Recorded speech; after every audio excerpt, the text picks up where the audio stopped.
हमें कैसे पता चलेगा कि हम वो पर्पस पूरा कर रहे हैं जो हमारी ज़ात के लिए अल्लाह सुब्हानहू तआला ने बनाया था? पता कैसे चलेगा? देखें, पहले अगर आप ये समझें ना कि ये तो हमें क्लियर है कि हम सब का पर्पस तो है। सूरह मोमिनून की एक आयत है, सूरा नंबर 23 है, शायद 115 नंबर आयत, अफ़ा हसिबतुम अन्नमा खलकनाकुम अबसन, यानी कि क्या तुम समझते हो कि हमने तुम्हें पैदा किया ऐसे ही बेकार में, किसी कोई मकसद नहीं होगा। तो ये तो क्लियर है कि मकसद है, इस पर हमने प्रोग्राम भी किया।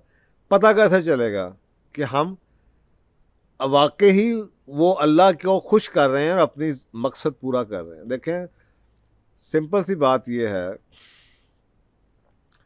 कि अगर आप खुशी को देखें ना, जो द साइंस ऑफ हैप्पीनेस, अब तो ये हैप्पीनेस के इंडेक्स भी बनते हैं कि दुनिया में कौन से मुल्क के लोग ज़्यादातर हैप्पी हैं, खुश हैं। तो आप देखेंगे इसके जो टॉप 3 कंट्रीब्यूटर है ना, जो लोगों को खुश रख करता है, 3 चीज़ें हैं जो रिसर्च बता रही है। वो टॉप 3 कंट्रीब्यूटर ऐसे हैं। नंबर 1, पर्पस और मीनिंग ऑफ लाइफ। नंबर 1, वो लोग जो जिनके वो लोग मैंने 1992-93 में किताब लिखी थी, रोड टू, उसमें भी मैंने लिखा हुआ था, you have to have something to wake up for. ऐसी कोई चीज जो सुबह आपको बिस्तरे से खींच के बाहर निकाले। अगर ये नहीं है तो फिर आपको जीने का क्या मकसद है? ये जो चीज है ना जो आपको बिस्तर से खींचती है, ये होता है अगर उन लोगों की ज़िंदगी में जिनकी ज़िंदगी में कोई मकसद हो या कोई मायने हो, कि मैंने उठ के निकलना है, मेरे चाहे कुछ भी हो, कि यार मेरे डंगर है कि नहीं, मैंने पौधों की तरफ जाना है, मैंने वो लोग मेरा इंतज़ार कर रहे होंगे, आज मैंने ये अचीव करना है, आज मैंने किसी की यहाँ खिदमत करनी है, आज मैंने किसी को खाना खिलाना है, आज मैंने कुछ नए दोस्त बनाना है, कुछ भी हो, मीनिंग ऑफ या पर्पज ऑफ लाइफ, ये इतना पावरफुल है। तो ये टॉप कंट्रीब्यूटर है हैप्पीनेस जो लोगों को देता है उसमें। Number 2, relationships.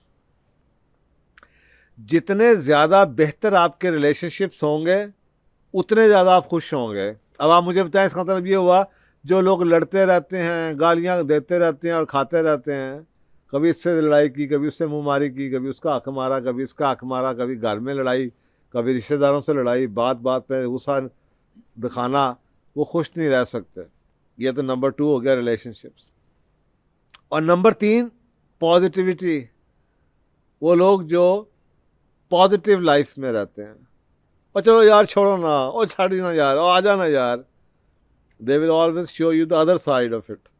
आप तकलीफ में हैं और वो आपको हमेशा कोई उसमें से पॉजिटिव चीज़ निकाल के दिखाएंगे। और यार चंगा ही हो यार, वो मैंने पसंद ही नहीं सी वैसे, वो चंगा होया थे यार, गड्डी खराब हो गई, एक्सीडेंट हो, और शुक्र कर अल्लाह ताला ने बचा लिया यार, कोई गल नहीं, एक लाती टूटी है ना, दूजी दिन नहीं टूटी।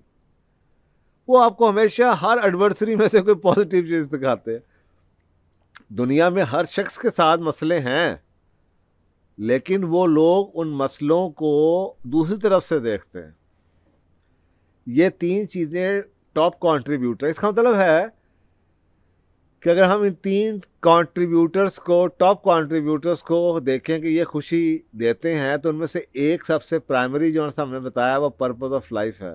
दैट मीन्स के वो लोग जो अपने पर्पस को पूरा कर रहे हैं, एक चीज़ तो उनमें आपको नज़र आएगी कि वो बाकी लोगों की निस्बत ज़्यादा खुश होंगे, मुतमईन होंगे, दे विल बी हैप्पी। तो एक चीज़ तो आपको ये नज़र आती है। लेकिन अब आप इसको इस तरफ से देखने की कोशिश करें। हमारे पास बहुत स्टडीज़ हैं, हमारे पास बहुत स्टडीज़ हैं कि जी जो पर्पसफुल लाइफ है वो आपकी हेल्थ पे किस तरह अफेक्ट करती है। लेकिन उससे पहले, वो स्टडी बताने से पहले, रिसर्च बताने से पहले, मैं आपको एक पुराना एक किताब आई थी 1942 में, और man's search of for meaning. ये एक ज्यू थे, साइकेट्रिस्ट थे, और वो नाजी कैंप में कहीं वर्ल्ड वार में डाल दिए गए। और उन्होंने 9-10 दिनों में एक किताब लिखी, और उनकी किताब में उन्होंने ये लिखा कि उस कैंप के अंदर जितने लोग थे आहिस्ता आहिस्ता मरना शुरू हो गए, ये बचते गए।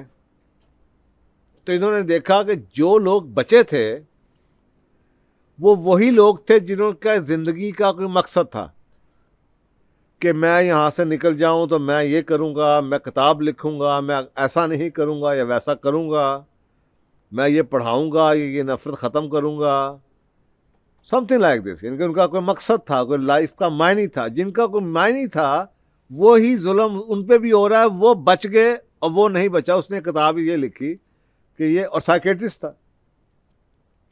तो इससे भी ये साबित हो गया कि ये जो हमारा पर्पस है इसका डायरेक्टली अफेक्ट है हमारी इवन के लाइफ के ऊपर। जीने की क्वालिटी तो बात की बात है ना, इवन के वो लोग जिनकी ज़िंदगी का मकसद है दे लिव लॉन्गर।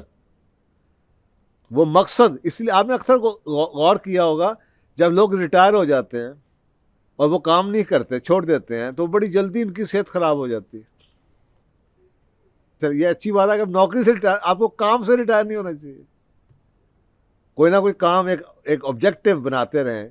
तो अगर आपका ऑब्जेक्टिव, और ये हमारी बहुत बड़ा इशू है हमारी मुल्क की ख़वातीन के साथ,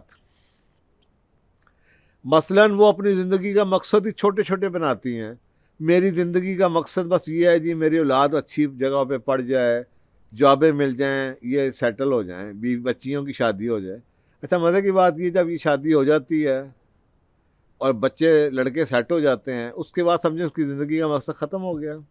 तो आपने देखा होगा फिर वो हमारी माएँ बड़ी जल्दी उनकी सेहत का सत्यानाश फिर जाता है, क्योंकि उन्होंने मकसद ये किया था, मकसद तो पूरा हो गया। अब उनका दिमाग कहता है कि अब तो तुम्हारी ज़िंदगी का कोई मकसद ही नहीं है। अब उनकी सेहत ऐसे नीचे आती। तो अगर आप उस जो आपके आंखों के सामने ऑब्जर्वेशन है उसको इससे रिलेट करें तो फिर आपको ये बात समझ आ जाएगी कि वो नाज़ी कैंप में इतनी तकलीफ़ों के बाद वो लोग कौन से थे जिन्होंने कोई ना कोई मकसद की वजह से वो ज़िंदा रहे। जज़ाक